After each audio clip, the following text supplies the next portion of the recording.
Oh, there's Gary. Here comes the man. Hello. Hey, Gary, how are you? I just got in from work. You got in from work? Just about 5 minutes ago. I thought you handed that over to the boys. Well, I was down sorting out the stores, trying to organise everything. Yeah, it's all got left over the last year, so it's a bit of a mess. Oh, I know how those things are. So I don't know, Gary, if you saw any of the stuff about the World Happiness Report that just came out, but one of the interesting things that came out in the research this year was around the connection between happiness and meals, consuming meals with other people. And it made me, they were presenting that research at the World Happiness Summit, which is one of the Mondays that we had to take off. I was traveling back from that, but when I heard that research at Wahasu, I was like, "Oh, this is what Gary has intuitively, how you built your company, and what you guys did." But it's this missing link that is actually happening right now in so many people's lives that, and they were just looking at 2 meals a day.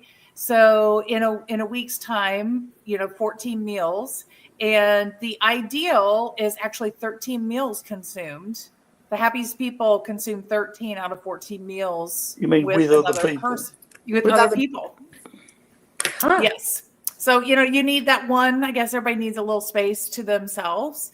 But what they were finding is the vast majority of people in a week's time only consumed maybe 1 or 2 meals with anyone at all. Yeah. Yes. So imagine that for the people that work in your company, that 5 days out of the week, you've created a structure of community and connection for them that is contributing to their happiness and well-being. Yeah, definitely. I mean, it's extraordinary. Right. Definitely. It's something that we do every day. I love that you did that every day. I did it on at least monthly, sometimes more, but at least monthly, the meetings would be with a meal brought in for sure. Because we would generally start at 8 in the morning, and then around 10:30 we would stop for 30 minutes, and everyone on site would stop. Yep. Subcontractors, everybody. And they would all come together and have tea, coffee, some kind of drink. And then we'd break again at about 12:15 till about 1. So 45 minutes where we would all stop and we'd all come together and we'd all eat together. And it proved to be vital for us as a company. And then what we would do, we did it for a couple of years, probably 3 years. We would have on a Friday once a week, we would extend that meal time and invite the people that live locally, people that could see our sites, subcontractors, suppliers, architects, everybody and anybody. So, I mean, once or twice we had 25, 30 people would turn up, and you'd have friends that would come in, people that wanted to see what we were doing. They would be, and we would just say, "Yeah, come." And we pay for the food every single day anyway, as a company. Yeah, Gary, you remember working at a company where I wanted a meal brought in for whatever gathering that was happening. And my boss actually saying it's not in the budget. And I looked at him and I said, "Not a problem. If you can't afford this, I think I can. I'll pay for it myself. No worries. No worries." I really was very sarcastic about it. No worries if you can't afford this for my staff. My view is this, Gail, is if people are in your budget, in other words, you employ them. Right. then what sustains people? Well, food. Yeah. So you can't have people without food. They're Yeah. just going to disappear. Well, at best, they will just disappear off-site, and they'll go to the local cafe or the local mall or whatever to go and get some food. And they just disperse and then come back, and you lose continuity throughout the day. So I think it's a complete misnomer to say they haven't got a budget for it. Yeah, it was unfortunate. It was unfortunate. So, but like I said, I've worked with some amazing companies, and then some completely opposite of amazing companies as well. So it's kind of interesting that I have the opportunity to have both perspectives, right? Of what works and what doesn't work when it comes to staff satisfaction. You really, and we've had this conversation before. As a leader, I always felt it was my job to make the working environment as functional as possible for my staff. My job was to make their life easy. And if that meant finding out that they need someone to give them a budget, then I would work with them on a budget, right? I've done it, right? It's whatever you're going through in your personal life is going to affect how you show up at work. Don't think there's the separation. There's no separation. And what goes on at work affects how you show up when you go home. So we want to be sure, right? A happy camper is a productive camper, period. Well, and we would find that it was a great place to communicate, what you wanted done for the rest of the afternoon, asking people how they are, what's their week or their day been like, what did you do last night? It was definitely a coming together point during the day. And you get to know them. And as a boss, you have to catch yourself every so often and stop yourself, looking at Billy or Mary or whatever and thinking, they don't deserve this, haven't been pulling their weight, But so you just have to catch yourself and think, no, this is not the purpose. This is not about what they do. This is not in order to get them to do more. This is about them as people and about creating that community in your workplace. And we found the upside, the positive side, was that everyone across our sites, across our workforce, that was subcontractors and people who come in, everyone would help everyone else. Yeah. So you wouldn't get the electrician saying, well, I'm an electrician, I'm not lifting that house brick, or, I'm a bricklayer, I'm not helping you with that wire or whatever. Just everyone knocked in and helped everyone else constantly. So, it's been a definite positive thing. Well, I just think about like in the Amish community, like a barn raising. It's the community coming together and food. I mean, it's in so many rituals of life, right? This food is part of the community building that happens, when people come together. I had a client in the pandemic, and when we interviewed the staff to figure out what was going on and why people were struggling so desperately, one of the biggest things that they missed was the opportunity to gather and do their potlucks. They used to do a monthly potluck. And it is about the community building aspect of that, right? Yeah. It's not some part of what happened is they shut down the break room because at the time we didn't we're concerned about people chewing and eating and germs spreading and stuff like that, and people were literally sent to their cars to eat alone for meals, at breaks and lunches. And, all of that just, when you look at the psychology of all the things that happened in the pandemic and why there was such discontent and unhappiness and depression that people struggled with. So much of it was the loss of community, and it's these little things that signal community Yeah, that are yeah. so valuable. And it nurtures, friendships and, in the best possible sense. Well, I think you actually connect on a very core foundational level through food. And I remember when I was going to nutrition school, I had to interview people who had been in business for a long time, and I talked to my dentist. And I've been seeing Bruce since I was 15. Bruce is just retired. And he's been in business for 40 years. And he has always had lunch with his staff. And his dental assistant, I started seeing her when I was 15 years old. He's rarely had any turnover. So, and this is actually a conversation when I was at the Wellness Expo. This kept coming up. Interesting. This was super interesting. So it started, people, of course, I had 4 different types of cookies. And some were plant-based, some weren't. And kids kept dropping by. So we started this conversation. Where do you think the shift in our world of work has happened?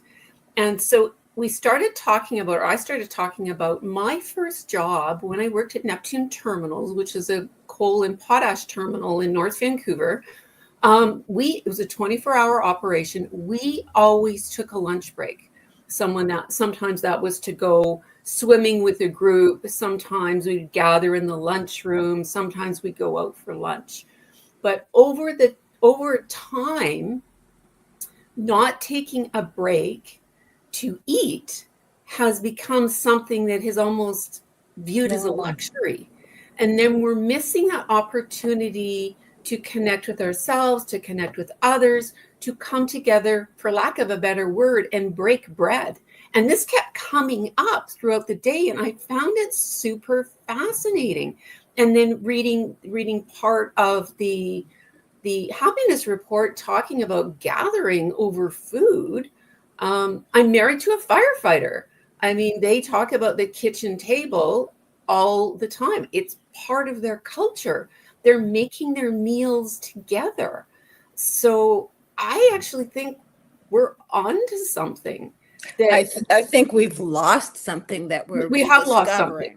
Right. And I think, and I saw this big time. So it isn't just about ordering food. And, I've been part of big teams and all this other kind of stuff. And when I worked on a health project, they made this big deal of having this appreciation breakfast, but none of the people in leadership roles showed up. And I think the piece is, it's not just about the food, it's the community, it's the connection. If you're going to show appreciation for your people and thank them, you got to be part of it. I've got to tell you, the biggest event that I ran was for Y2K. And, there's a billion different teams. You've got the technical team, you got the business strategy team, you got all of these teams working together. And near the end, we had a chili cook-off. And each team decided what kind of chili they were going to make. And the leadership were responsible. They were the judges who had to taste the chili and score it. And we made sure, because I was part of the team that pulled this together, we made sure that every team got a prize, right? So that we got to celebrate every team for who had the hottest, who had the most tasty, who had the wada, right? And it was the best time ever because we were celebrating the end of us being together. Yeah. We were breaking up because we were done. We were successful. And this was like in June, before the end of the year. And it's like, there's no need for us to be hanging around together, waiting for something to happen. Right. So that whole experience, Gary, was phenomenal. Yeah. Hello, Mark. Thanks for joining us. I forgot to put the comments over, so I don't know how long your comment was there, but thanks for being here. I think one of the things that I really appreciate about the work to produce the World Happiness Report is they're not just reporting the same statistics year after year after year. Like they sort of change the angle at how in what they look at and where they focus. But I'm this is such a powerful idea. This idea of community building through meals, and especially at a time when there's so much isolation. People are lonely. People are just feeling lonely. And I know, it's been a long time since I've sat at a corporate desk, but I can remember being in corporate and I didn't really mind sitting at my desk and eating whatever food I brought from home and working, because it meant I could get out the door on time to go home and make dinner for my family and see my child and do bath time and story time and all the things before it was her bedtime that would be jeopardized if I had to spend more time at work. But I think the difference about that is that I don't think cell phones were not as big of a thing at that time, and so you didn't have all of these other sort of isolating. I think it's the isolation of devices. People feel connected, or they think they're connected, but they're not really connected, and it's unstructured. I mean, I think the other thing is there's so much program structure now in our lives. And, even if you are a big video gamer, right, there's a structure around video gaming and some of those kinds of things that if you have a well-established community like the one we've built on the Ledge, it's great. But if you don't and you're trying to navigate your way in, it can still feel very isolating. And so for me at that time, as a busy mom, and a busy worker, like eating lunch alone sort of felt like a break. You know what I mean? I was out of meetings. I was like, I could just, I didn't mind being alone. And so it's interesting just to see how times have shifted and the link to how technology has shifted that. Well, for me, I have to, in fact, I have chosen to, I won't say I have chosen to, loosely structure my day, because I will sit here and eat and still work. Yeah. And the next thing I know, it's 7:00 at night, and I've not taken a break for myself. After going through the experience that I went through over a year ago, I now know I need to give me time every day. And so I will shut down. I don't care what meeting's going on.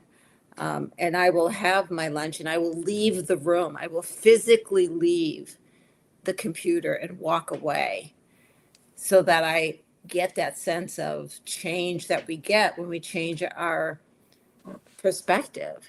I think I've probably shared this before, that Disney had 3 different positions in his office that he used for different things, because perspective is also your position. And so when he was being businessy, he would be at his desk.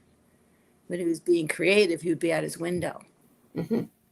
Right. And I forget what the third one was, but he had 3 different positions that he would sit at based on what he wanted to focus on. So shifting our perspective, I think, Gary, that's one of the things you created, was a pressure release. The pressure cooker release was every day. Right. And I get to know you, Gary, as a person versus a person that I work with. I get to know what's going on in your life. I get to know what you like, what you don't like on a personal level. And you get to know me. I think there's also there's a very special dynamic when you bring people together to eat, and that is the table. Yes. The table. When you think about, when else do we use a table? We use a table when we're signing off something, when we're writing a contract. Quite often a table is used where people sign their marriage certificates. So a table is often used when people are giving out awards. They come from a table. So the table, I think, is a really important dynamic, and it's also a leveler of people.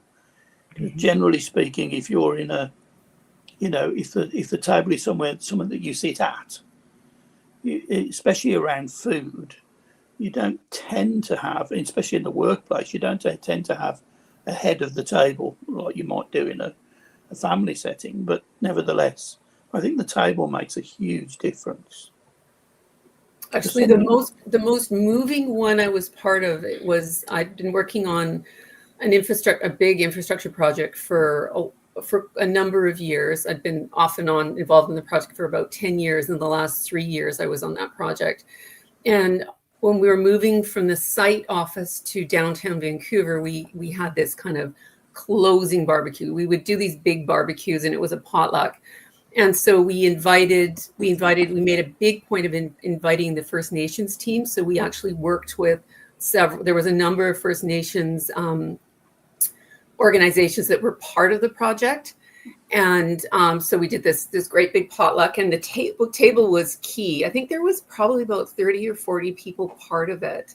And it was, construction companies, there was engineering companies, there was the province. And about halfway through, one of the First Nations elders asked to speak. And it's the most moving experience I have ever had. He was talking about how being part of this project and inviting their expertise, wanting their experience, learning more about their lands, how that has changed their lives. And I still get shivers when I talk about it, but it was all about gathering around the table, sharing food. And the funny thing is, I was so busy running around, I didn't get anything to eat because everyone was so glad to be together and celebrating over food. One of the guys found a protein bar for me a couple of hours after the lunch was over, but it was this beautiful way of coming together. And there's something beautiful. I think there's something beautiful about potlucks. Is I've made this to share with each of you. Right. Yeah, and I think the other thing about eating together is that it's much easier to listen. Because generally speaking, you're not talking with your mouth full, so you're chewing away, and that gives somebody else an opportunity to speak and for you to listen. So it's that whole dynamic of speaking and listening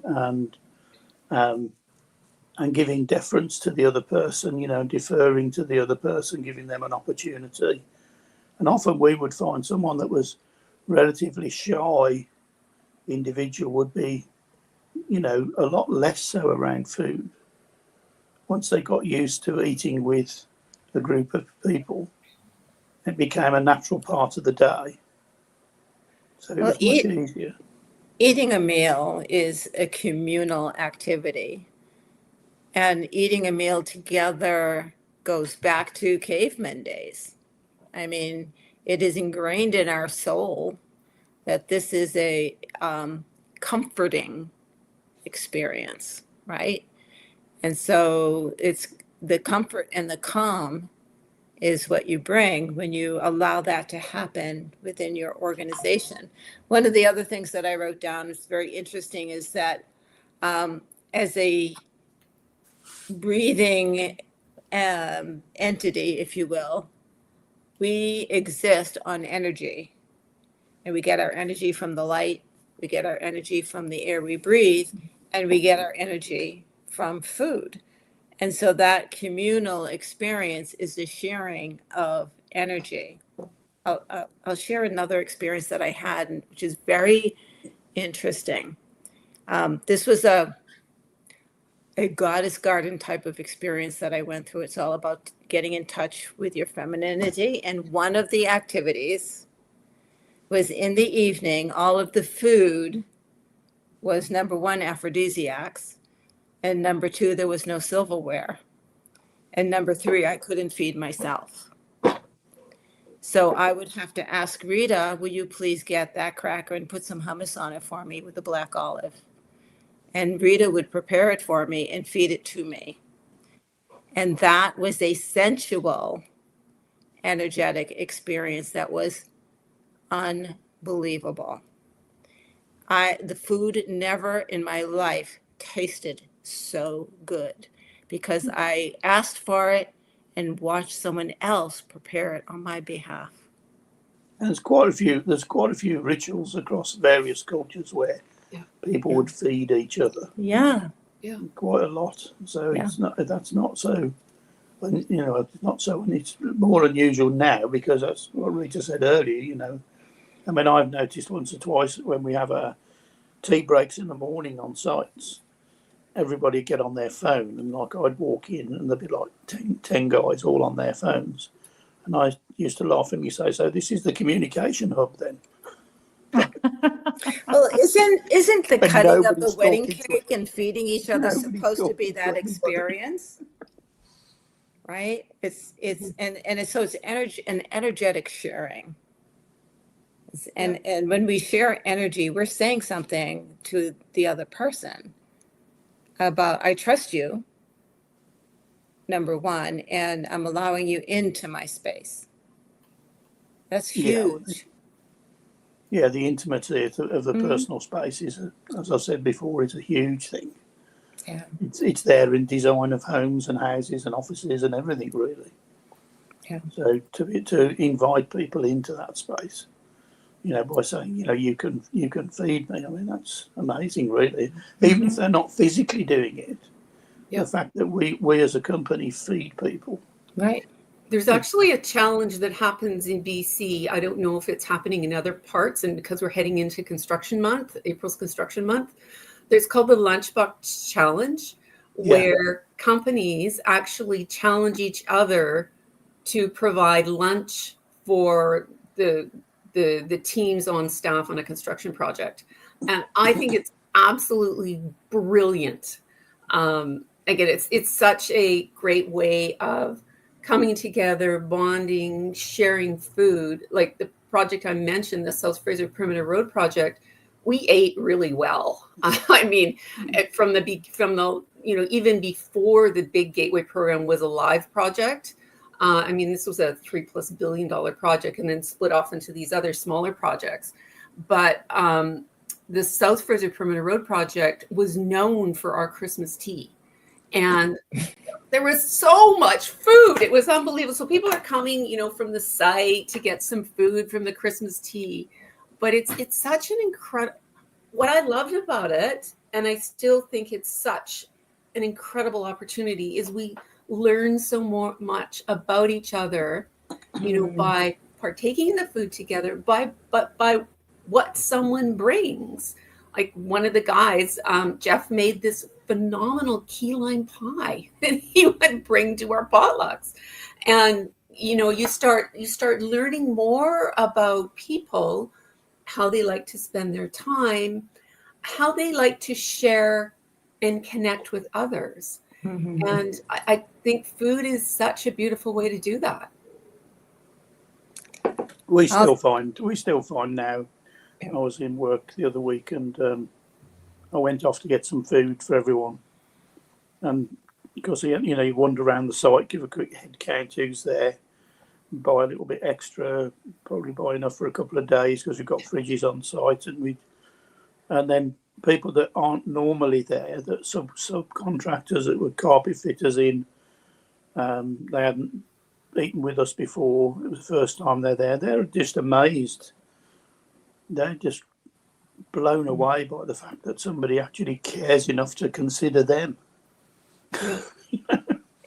Yeah. I mean, the workplace has become a selfish place, really. Mm-hmm. I'm too busy. I've got to get on with my work. Don't disturb me. I'm just going to grab a sandwich and eat on the go while I'm at work. And when you start to break that down, it makes such a difference to the community and to the level of happiness. I remember one role I was in, it was for a school district, and we had these groups of teachers and principals and different people coming together, but they wouldn't show up at the meeting. for whatever reason, it was a really challenging time. So I found out one of the local bakeries made this rye raisin bread, and our meeting would start at 9 o'clock, but that would come out of the oven at 8:30. So I would go and get this warm bread with some fruit and have that available. Well, there was no longer an attendance problem. Right. Everyone was showing up. So it's also, how we gather and connect, but it's also during challenging times too. It's another way to come together. And the food, it's almost like it opens this window for a new way to connect. Sharon, what's really interesting, thank you for bringing that up. There was a time where I worked in an organization that was a matriarchal organization, and I learned a lot there. And one of the things I learned was, Gail, you don't run a meeting unless there's food. No matter what time of day it is, you have food. Now, Gail, in the afternoon, we want salt. We want salty food. Right. So there were certain times a day, there were certain foods because of people's energy level. Yep. Right. And so, you just, thank you, Gary. I totally forgot about that I was expected to have food at my meetings. There's actually research on that. Yeah.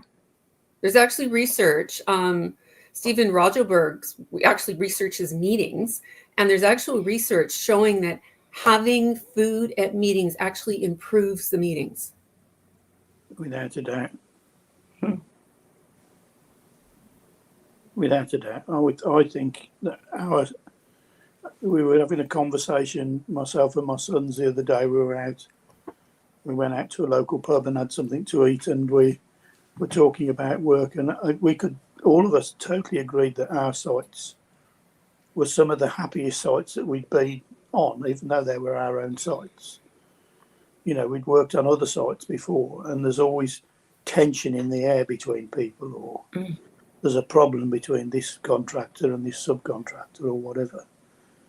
Whereas on our sites, there's just not the tension. Mm-hmm. It's not there. Just doesn't exist. And I'm sure it's because of that friendship and community, and, if you like, the level of what's the thing that gets fired off in the brain, to make you feel happy. I think it just happens if you're creating a culture that says, I care about you. Mm-hmm. That's going to have such a positive effect on how people work, what they produce, how they help assist one another, and also I think if you're well fed, then you will not only contribute physically better, I think you contribute mentally better as well. So ideas and all kinds of things will start to solutions will suddenly appear where there's possibly a problem. Yep. Well, I think adding food subconsciously, it signals something different, right? I mean, it moves things to that community space. I mean, a meeting, you can gather around a boardroom table and have a meeting with food, bagels and coffee in the morning, whatever it might be, cookies in the afternoon. And I think subconsciously that presence just changes. It does. It changes the way that we connect into that, from just being a meeting into something that has more connection. Yes. Well, even I had a Meet the Author event a couple of weekends ago. And the place that I had it at is a wellness center. And so, the woman who runs the place, she had fruit and basically fruit for people to pick at. But the event was between 11 and 1:30. I wanted something a little bit more than that for people.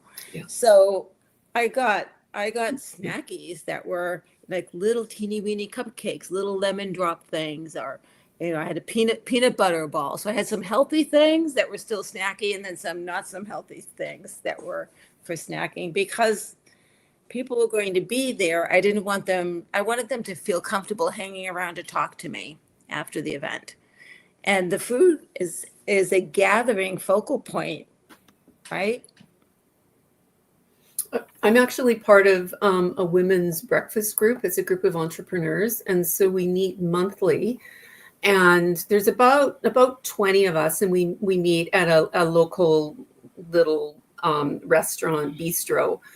And what's really interesting is, as the introductions happen, and we always do go around the table, and of course there's lots of food.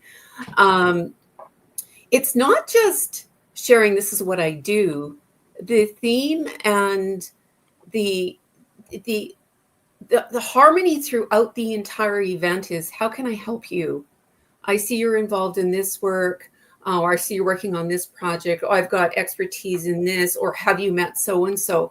And I think that's another beautiful piece that happens, because the more we can actually create that space to pause by enjoying food, we also connect with ourselves, because we start to feel more nourished, and we can connect with someone else, and we can be more creative and more innovative, because we're not looking at a screen. We're not trying to meet that deadline. Yeah, there's always going to be deadlines, but it's almost like giving ourselves permission to stop, to pause, to connect.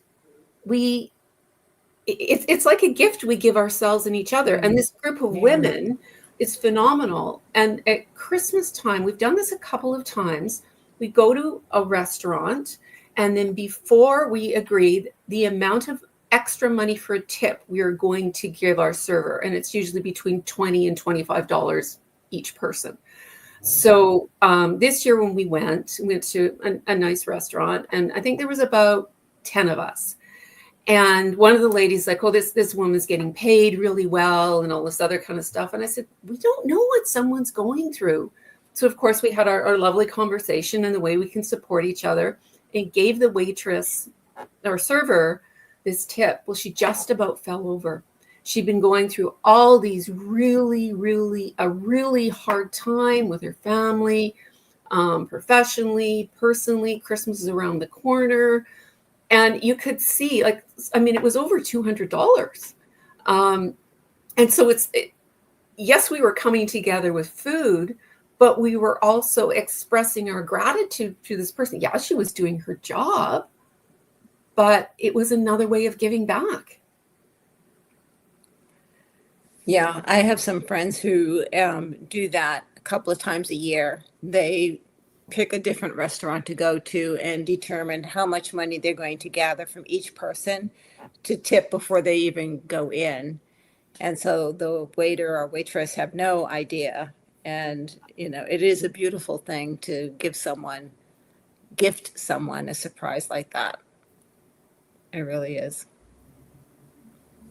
But I think it speaks to the power of the community building that happens, right? The people are amenable to that because they feel connected to something that's nourishing them, right? Yeah. It's because the nourishment is bigger than just the food they're ingesting, right? It's yes. The way our souls are nourished.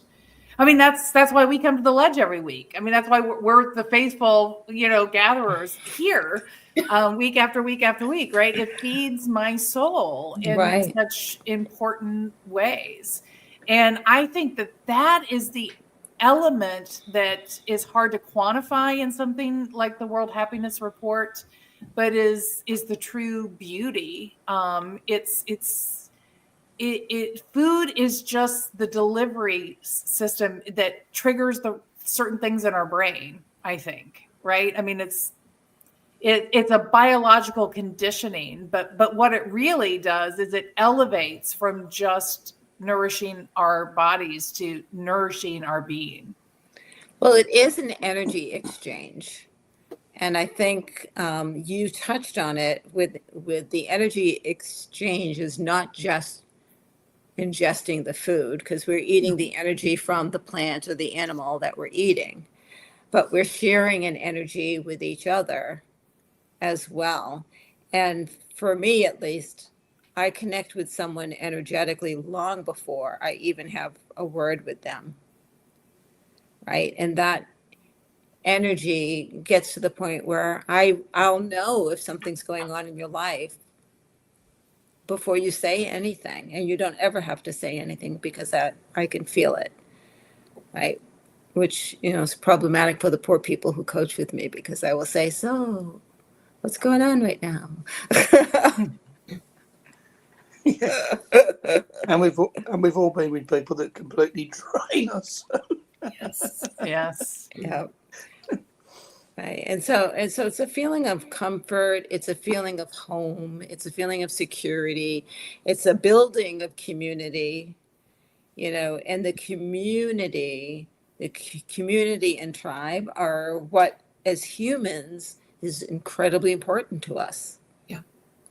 Right. It's survival to us. And so when we think about 2020, people were trying to figure out how to survive without their community. Yeah. Yeah. But food has always said something, hasn't it? Because I remember recently my wife was cooking for a friend, and the guy she was cooking for, his wife was dying of cancer in hospital. She died a couple of weeks ago, and 2 or 3 friends got together and set up a bit of a kind of rally to get food round to him so that he could go and visit his wife, spend a bit more time at the hospital with her, and then come home and he'd have a meal already prepared. And it just speaks volumes, doesn't it? Mm-hmm. It's a huge thing. It gives that message of support and hope and to say that we're there, Yeah. Which is huge. Because it's the last thing that you caring for yourself is the last thing you want to do when you're at the bedside of, a husband, a child, your parent or whatever, and you're having to come back home and think, oh, now I've got to cook something or, get some food. I just can't be bothered. Yeah. If any of you have ever attended a Shiva, which is a Jewish mourning, you show up with food. Yeah. Yeah. Absolutely. Yeah. So what's your takeaway then, Rita? I want to jump in. Yeah, we are at that 2 time, aren't we? minutes. I was just going to say that. My takeaway is that I think in business, we often have ourselves in a position of putting on the superhero cape, sort of needing to be larger than life, have all the answers or whatever. I think beyond everything that we've talked about with community, I think that part of the meal sharing is it's our common humanity.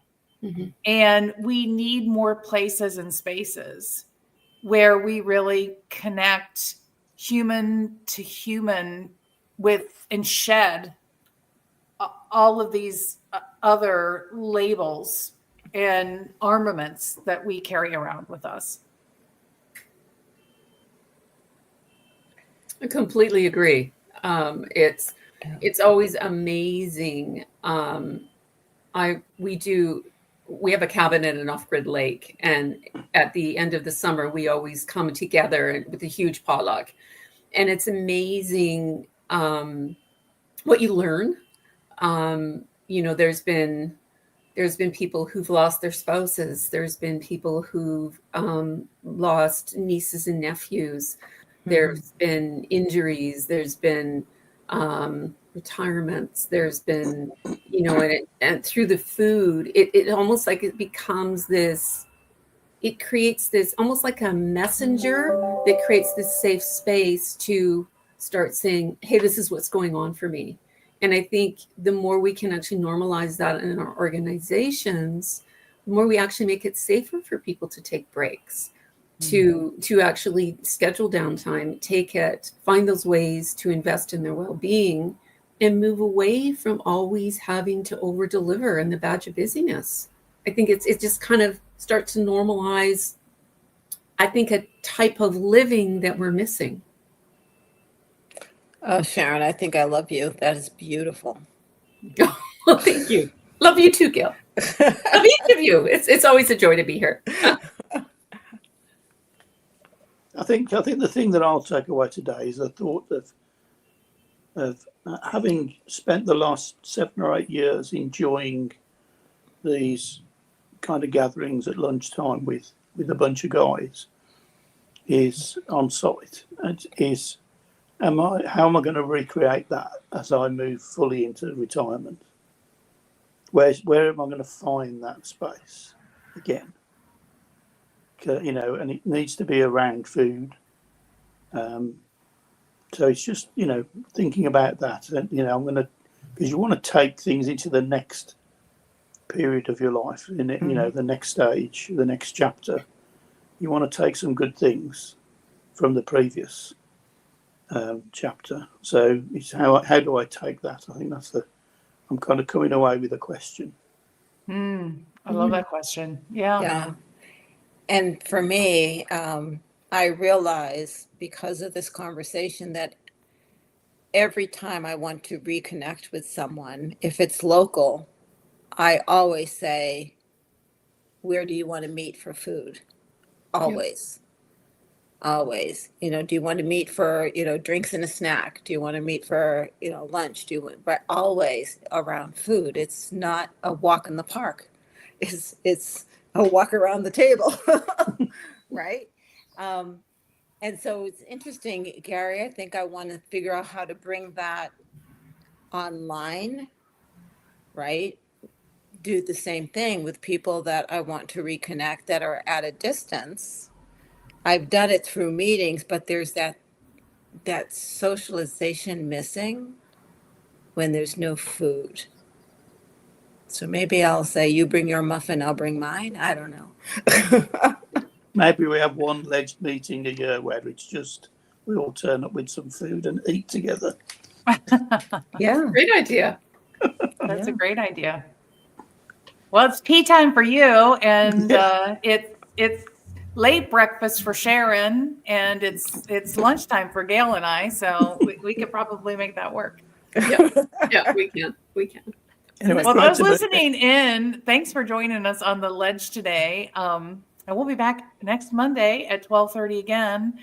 Gail and Gary and Sharon, I've missed you guys. So thanks for your patience while I was traveling, and thanks for being back this week. And we'll be back at the ledge next week and have another wonderful conversation, I'm sure. We absolutely will. And those who joined us, if you have something you want us to talk about, let us know. We'll talk about anything. Yeah, we will. Yeah, I need to share with you guys you need to listen to a conversation Peter Block had on LinkedIn last week that really gets to what we're doing here, this idea of creating community spaces. And instead of talking about what's wrong in the world, focusing on, you know, our agency and and where we can have impact and build communities that are focused on creating what's right. And Bryant says anything. Yes, anything. Yes. And I always drop the link. You're welcome to come on stage, Bryant, and talk with us live as well. So the link is always sitting in the comments. Please do. Please do. We'd have a blast. Yes. On LinkedIn, we love having people join us for conversation, and you just might fall in love with it. And then you'll be here every week, just like we are. All right, we are over time. I am going to call this one. Everybody have a fantastic week, and I will see you next Monday. Bye, everybody. Bye, everybody.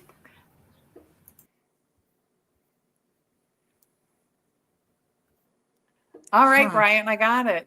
All right. Communities of learning. All right, there we got it. You got to help me remember that, Gail. Us old ladies, Okay, I just highlighted it and I'm going to copy, and it's going on my